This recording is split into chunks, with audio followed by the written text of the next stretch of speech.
On the brightly lit stage of Steve Harvey's show, the audience expected laughter, funny stories, and that familiar energy that always accompanies the host. But what no one expected was that a simple guest, a 92-year-old man, would transform the show into a historic and shocking moment.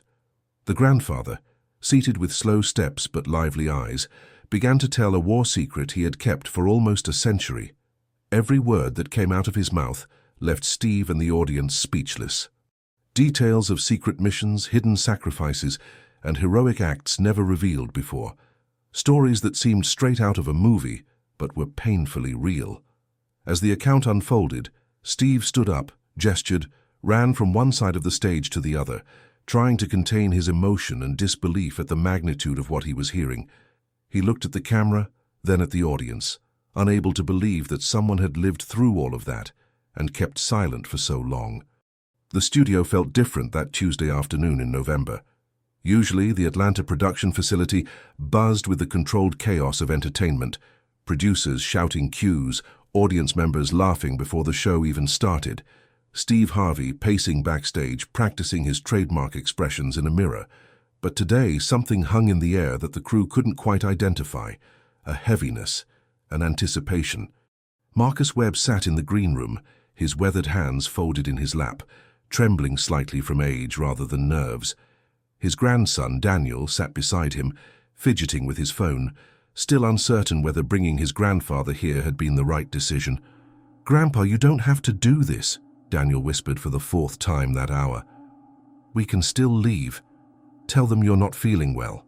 Marcus turned his head slowly, the way old men do when their necks have accumulated 9 decades of careful movements. His eyes, though clouded with cataracts, still held a sharpness that made Daniel straighten unconsciously. "Boy, I've kept this inside for 73 years. If I don't say it now, I take it to the grave, and that's not fair to the ones who didn't make it home." A production assistant with a headset knocked twice before entering. "Mr. Webb, we're ready for you. Steve wants to do a quick meet and greet before we go live." The walk to the stage felt longer than it was. Marcus moved with a cane, each step deliberate, his military bearing still visible beneath the stoop of age. Daniel held his arm gently, feeling the thin bones beneath the pressed shirt his grandfather had insisted on wearing. The same shirt he'd worn to every Veterans Day ceremony for the past 30 years. Steve Harvey stood by his desk, reviewing notes on a tablet when they approached. He looked up, and his professional smile shifted into something more genuine when he saw Marcus. Steve had built a career on reading people, on understanding the stories beneath the surface, and something about this old man registered differently. "Mr. Webb, it's an honor." Steve extended his hand, and Marcus shook it with surprising firmness. "Mr. Harvey, thank you for having me. My grandson watches your show religiously, drives me crazy with your jokes at dinner." Marcus's voice carried the rasp of someone who'd spent years smoking cigarettes in foxholes, though he'd quit 40 years ago. Steve laughed, the sound warm and genuine. "Well, I hope I'm funnier on TV than at your dinner table. Daniel told our producers you have quite a story. Something about the Korean War?" Marcus's expression shifted, and Steve noticed immediately. The light left the old man's eyes for a moment, replaced by something darker, deeper. "Yes, sir." Something like that. The stage manager called 5 minutes, and Steve guided Marcus to the guest chair, making sure he was comfortable, that the lights weren't too bright in his eyes, that water was within reach. These small kindnesses weren't for the cameras. They were automatic, the result of decades interviewing people whose stories mattered.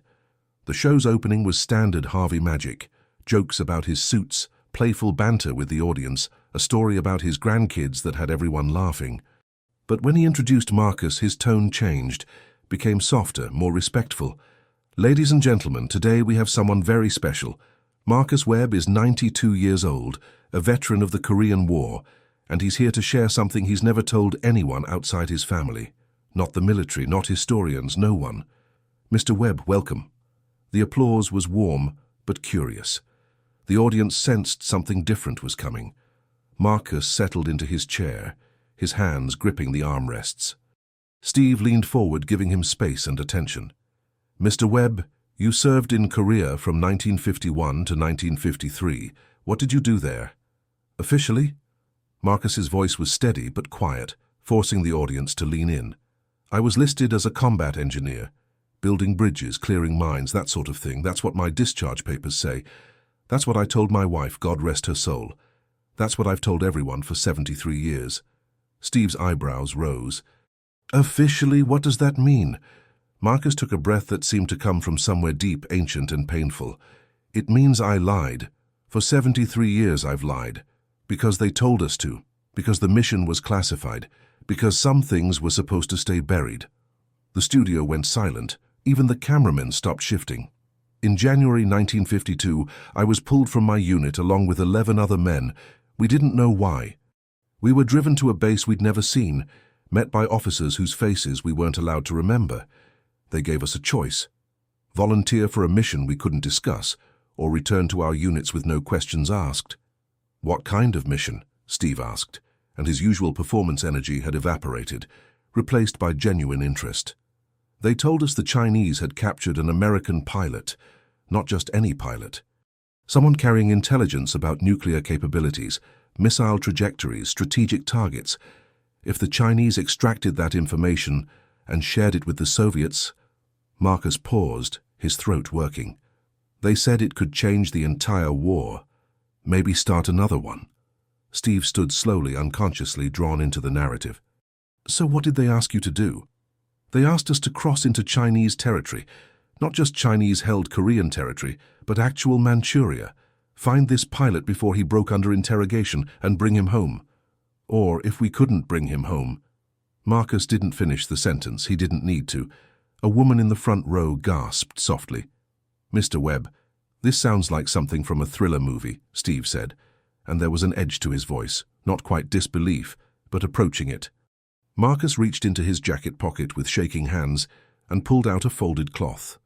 He unwrapped it carefully, revealing a military insignia that looked decades old and a set of dog tags that weren't his.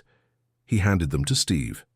Captain Richard Holloway, born October 3, 1927 in Omaha, Nebraska, shot down over the Yalu River on December 18, 1951. Those are his tags. I've kept them for 73 years because I promised him I would. Steve turned the tags over in his hands, and the cameras caught the moment his professional composure cracked. His eyes widened, his mouth opened slightly, and he looked from the tags to Marcus and back again. You found him? We found him on the 6th day. It took us 3 days to infiltrate past Chinese patrol lines, moving only at night, hiding in terrain so cold my fingers turned black. We lost 2 men in those 3 days. Henderson stepped on a mine we didn't see. Rodriguez got caught by a patrol and held them off so the rest of us could escape. We heard the gunfire for 3 minutes, and then silence. The audience was completely still. Several people had tears streaming down their faces. The pilot was being held in a makeshift prison camp, more of a barn, really, converted into an interrogation site. We watched for 18 hours, counting guards, mapping patrol patterns. There were 15 Chinese soldiers.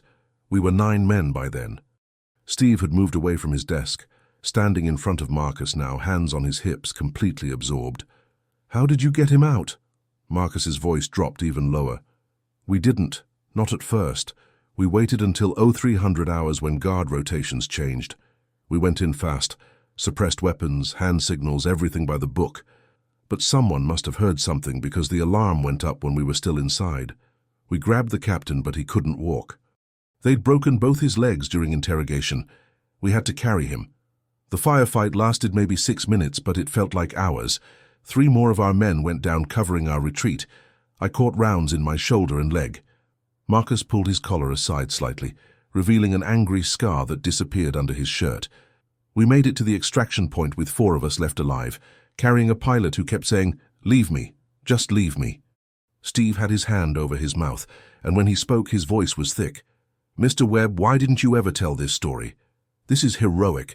This is—" "Because 6 men died," Marcus interrupted, and his voice cracked for the first time. 6 men whose families were told they died in routine operations. 6 men who never got the recognition they deserved because the mission never officially existed. Henderson had a daughter. Rodriguez had twin boys. Patterson was getting married that summer. They died for something that nobody could ever acknowledge. Tears rolled down Marcus's weathered cheeks, and he didn't bother wiping them away. The captain survived. They flew him out to Japan, then home to the States. 2 months later, an officer came to see me in the hospital and told me the mission never happened. Gave me an honorable discharge, a handshake, and said my country was grateful, but I could never speak of it. Ever. National security, he said. Classified in perpetuity, he said. Steve turned to the audience, then back to Marcus, visibly struggling with emotion. But Captain Holloway, did he... He lived to be 73 years old, became a teacher in Omaha, raised 4 kids. Never spoke about what happened either. He sent me a letter every Christmas for 50 years. Just a card, nothing written except his signature, so I'd know he was still alive. Last Christmas the card didn't come. His daughter contacted me in January. Told me he'd passed, and in his will he'd left instructions that I was free to tell the story. That enough time had passed. That the men who died deserved to be remembered. The silence in the studio was profound. Steve Harvey, a man famous for his quick wit and constant motion, stood completely still, tears visible on his face. "Mr. Webb, I don't even know what to say." Marcus looked directly into the camera, his gaze steady despite the tears. Their names were Corporal James Henderson, Staff Sergeant Miguel Rodriguez, Private First Class David Patterson, Sergeant Thomas Liu, Specialist Robert DeLuca, and Lieutenant Kenneth Ashford. They were heroes. They died in a country most Americans couldn't find on a map, for a mission that officially never happened, to save one man's life. And for 73 years, nobody knew their names. Steve walked back to his desk, pulled out a tissue, unashamedly wiped his eyes, and then did something that broke protocol completely. He walked over to Marcus, helped the old man stand, and hugged him gently, carefully, like something precious and fragile. "Mr. Webb, I need to tell you something," Steve said, his voice breaking. "My father served in Korea. He never talked about it much, just bits and pieces. I never understood why until right now. Some things are too heavy to carry alone, but too important to put down." Marcus nodded against Steve's shoulder. "Your father was a good man then, because only good men understand that weight." When they separated, Steve looked at the audience, then at the cameras. "I'm going to do something we've never done on this show. I'm going to ask our producers to extend this segment. I don't care about the schedule. Mr. Webb, if you're willing, I want to hear more. I want America to hear more. These men deserve that." The audience erupted in applause, and Marcus nodded slowly. For the next 40 minutes, commercial breaks were ignored. Steve and Marcus talked about the mission in detail, the cold that froze weapons, the fear that never left, the impossible decisions made in seconds.